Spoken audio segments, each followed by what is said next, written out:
What happened? Explain it to me. Well, met a young lady, and we didn't date very long. We had sexual relations one time. Years passed. How many years? 16. 16 years passed, and then she pops up in your life again. Yes. Did you have doubt before hearing this story?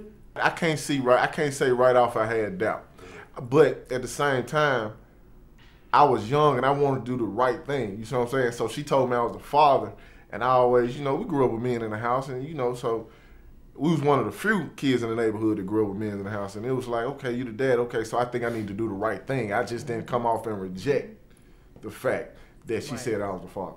And then, so I wasn't thinking about it. And plus, I was a college student. The only time I was coming home was on the weekends and holidays.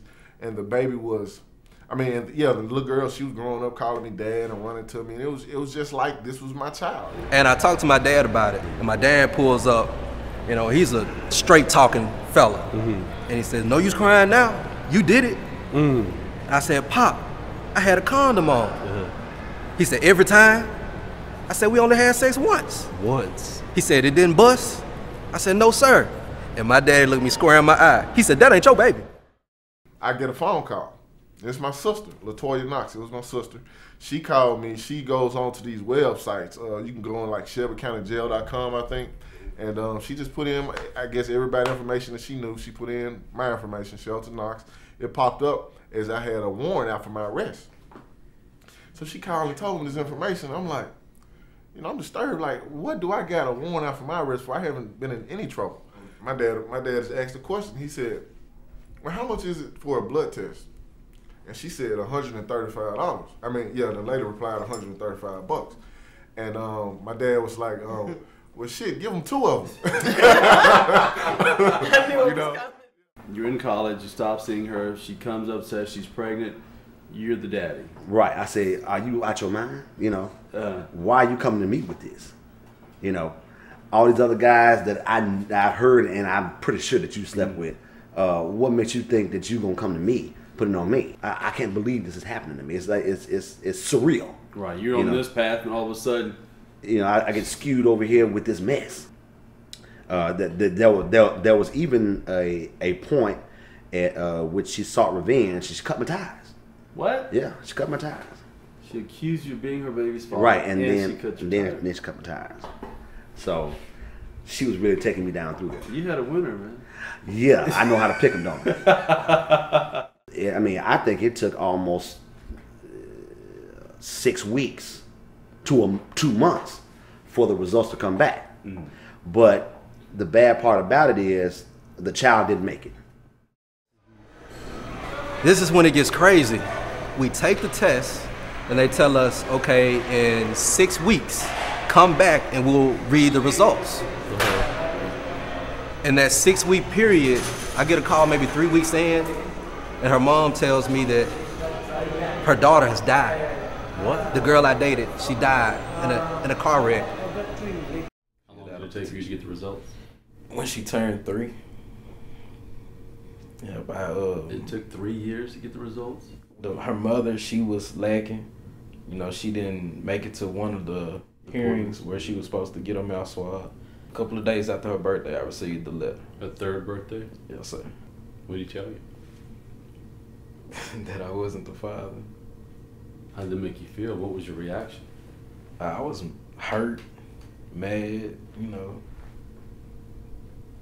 feel like doing some things to her, but at the same time I knew that it was a possibility that the baby could not be mine. So I think it took me like a week to just process everything.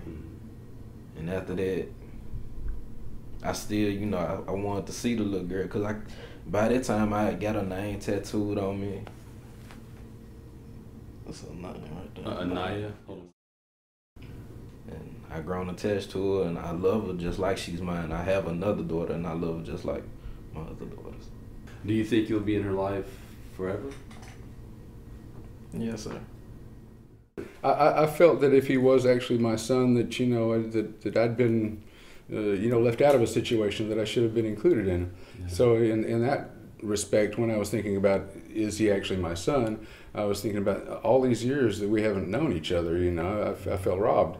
Of course, afterwards, when I found that he wasn't my son, you know, I worried about, you know, what would be next for him and what, you know, what her next step would be.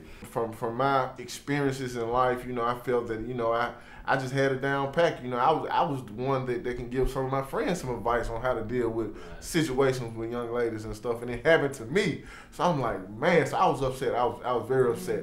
I walked out the courtroom, and I walked out the courtroom, and I was walking across the street, and she called my name, and she apologized to me, and I didn't say a word to her. I just looked at her, and I looked at the baby, and the baby wanted to come to my arms.